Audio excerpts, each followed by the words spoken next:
Every World Cup team has a style, only a few have aura. Let's rank them. Some teams have tactics, these teams have optimism. Kick and rush is football's version of throwing your homework into the future and hoping the problem solves itself. Win the ball, launch it forward, figure out the rest later. The signature sign? Nobody knows what's about to happen, including the team doing it. Aura verdict, chaotic, honest, a little ridiculous. Every World Cup eventually produces the same scene. 93rd minute, 1 goal needed, the goalkeeper joins the attack, every tactical plan disappears, and suddenly football becomes very simple again. Why solve the midfield when you can kick the ball over it? Long ball football looked at football's most complicated problem and simply chose not to participate. The kings of this style were Stoke City, and then there was Rory Delap, a man who somehow turned throw-ins into air strikes. Opponents didn't prepare for his throws, they survived them. The signature image is simple. The ball disappears into the sky. 20 players stare upward. Then chaos. Aura verdict, practical, effective, never truly cool. Skipping the problem isn't the same as conquering it. Nobody plans to play long ball football. Then the World Cup knockout rounds arrive, the clock starts moving faster, the pressure gets heavier, and suddenly the ball spends a lot more time in the air. Possession is football's most overrated statistic. There, I said it, because possession isn't aura. Confidence is. The problem with modern possession football isn't the passing, it's the hesitation. Some teams copied Guardiola's Barcelona, but they copied the symptoms, not the blueprint. The ball moves, the numbers look great. The crowd slowly falls asleep. The signature sign? The famous U-shape. Centre-back, full-back, centre-back, other side, repeat. It looks like control. Sometimes it's just fear of losing the ball. Aura verdict, possession without conviction feels like borrowed authority, like wearing somebody else's crown. Every World Cup creates a team that looks brilliant on paper. 70% possession, 600 passes, 1 shot on target. Football has a cruel way of exposing the difference between control and danger. Before football became complicated, it lived on the wings. Get the ball wide, look up, deliver, simple. Nobody embodied this better than David Beckham. While playmakers ruled the middle of the pitch, Beckham conquered the touchline. And somehow everybody knew exactly what was coming. They just couldn't stop it. The signature sign? That famous body shape. Left arm out, head up, perfect balance. Then the cross. Not a pass, a prediction. Aura verdict, romantic, dangerous, timeless. But only as good as the person delivering the ball. England still carries traces of this identity. The names change, the systems change, but every World Cup seems to produce one moment where a perfect cross changes everything. The shortest distance between 2 points is a straight line. Route 1 took that personally. No triangles, no rotations, no technical TED Talk. Just one question. Can your striker beat our defender? The golden era of Route 1 looked less like football and more like controlled combat. Mud, elbows, second balls, pure survival. The signature sign isn't the long pass, it's what happens next. The flick on, the scramble, the fight for the second ball. Because that's where Route 1 teams lived. Aura verdict, unfashionable, brutal, strangely intimidating, because there's something confident about refusing complexity. Coaches spend years building complex systems. Then extra time arrives, everybody's exhausted, everybody is nervous, and football quietly returns to its oldest idea. Get the ball forward. So far we've ranked football's survivors, the teams that simplify the game. The next styles do the opposite. They don't just play football, they impose themselves on it. Patience is overrated, at least that's what direct football believes. Most teams see a football pitch as a puzzle. Direct football sees a runway. The moment possession is won, the attack begins. No extra touches, no unnecessary passes, no hesitation. The signature sign? The receiver already knows where the next pass is going before the ball even arrives. Aura verdict, fast, efficient, relentless. Like football played with a stopwatch. Some World Cup teams spend years perfecting possession. Others need 10 seconds. Win the ball, attack the space, ask questions later. Most people think park the bus is fear. The best versions never were. Park the bus looks defensive, that's the trap.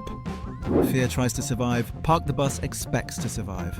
That's the difference. The iconic example was Mourinho's Inter. 10 men, Camp Nou, 90 minutes of suffering and not 1 second of panic. The signature sign? Defenders celebrating clearances like goals, because every clearance is a message. We're still here. Try again. Or a verdict. Football's greatest act of defiance. Not fear, provocation.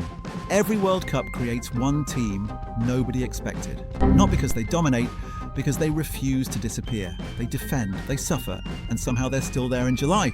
But here's the thing. None of these styles truly change how football feels. The next 5 do. The next 5 don't just win matches, they change the psychology of the game itself. The worst place to lose the ball is near a Klopp team. Most systems care about possession. Gegenpressing cares about the second after possession ends, because that's when the prey is weakest. The signature sign? False relief. For one brief moment, the opponent thinks they've escaped. Then 3 shirts arrive from nowhere. Or a verdict? You're never safe, not even when you've won the ball. The best pressing teams don't just take the ball away, they change how opponents think. By the knockout rounds, players start checking over their shoulders before the pass even arrives. Football was never supposed to be this loud. If gegenpressing is a weapon, heavy metal football is a feeling. Everything moves faster. The crowd, the tackles, the transitions, the emotions. The iconic image isn't even a player, it's Klopp losing his glasses during a celebration. Because nobody is fully in control. And somehow everyone is. The signature sign? Momentum. 1 goal becomes 2, 2 becomes 3. Suddenly the entire stadium feels alive. Or a verdict. Pure energy, pure emotion, pure chaos. Every World Cup has one match where the crowd takes over. The game gets faster, the noise gets louder, and suddenly football stops feeling rational. Some players score goals, others create memories. Flair Football belongs to the second group. This isn't about efficiency, it's about expression. The iconic face is Ronaldinho, a player who seemed to play football like he knew something everyone else didn't. The legendary moment, a standing ovation at the Bernabeu. Real Madrid fans applauding a Barcelona player, that almost never happens. The signature sign, the smile before the skill move, the no-look pass, the thing nobody asked for and everybody remembers. Or a verdict, football as performance art. Beautiful, dangerous, impossible to manufacture. Brazil still carries this burden not just to win, but to entertain. Every World Cup, people expect Brazil to produce at least one moment they'll remember forever. Nobody puts that responsibility on anyone else. We've reached the styles that shaped football itself. The revolutionaries, the villains, the masterminds, and the style with more aura than all of them. The smartest teams don't just play football, they play people. Dark arts football understands a brutal truth. Football is emotional, and emotions can be weaponized. The masters of this style were Simeone's Atletico Madrid, a team that could turn 90 minutes into psychological warfare. The signature sign? Tiny fouls, delayed restarts, arguments, chaos, nothing individually devastating. Everything collectively exhausting. The genius isn't disrupting the game, it's disrupting you. Because the moment you lose your head, you've already lost the match. Or a verdict. Football's greatest villains. You hate them, you respect them, you never forget them. Ask players which team they hate facing in tournament football. Uruguay usually appears somewhere near the top of the list. The most influential playstyle in football history started by breaking football's oldest rule: positions. Total Football looked at positions and asked, why? Why can't defenders attack? Why can't strikers defend? Why can't everyone do everything? The iconic team was the Netherlands of 1974, led by Johan Cruyff. A team so far ahead of its time that modern football still feels like its sequel. The signature sign? Confusion. Opponents stopped asking, how do we stop them? And started asking, who exactly are we marking? Or a verdict, the revolution. The moment football stopped being rigid and became fluid. That's why the Netherlands can arrive at a World Cup half a century later, and people still expect them to play differently. Few ideas have left a bigger fingerprint on football. Most people think Tiki-Taka was about passing. It wasn't, it was about time. Or more specifically, your lack of it. The iconic national team was Spain in 2010. A World Cup winner that made elite opponents look permanently late. A team so dominant that opponents often looked like they were chasing shadows. The legendary moment? Wembley 2011. Manchester United arrived as one of Europe's giants. They left looking confused. The signature signs? Xavi pointing before receiving the ball. Busquets scanning over his shoulder. Iniesta gliding through pressure. Nobody rushing, nobody panicking, nobody losing control. The terrifying part wasn't how quickly Barcelona moved. It was how slowly everyone else seemed to move around them. Aura verdict. Reality felt different around this team. Football's closest thing to bending time. Spain still carries fragments of this identity. Not because people expect them to win, because people expect them to look like Spain. This style doesn't stop attacks. It removes hope. Most people think Catenaccio is defensive football. The best versions never were. Defensive football protects. Catenaccio suffocates. The iconic nation was Italy, a country that turned defending into an art form. The legendary moment? Claudio Gentile versus Diego Maradona in 1982. By the end of the match, it felt less like marking and more like psychological warfare. The signature signs.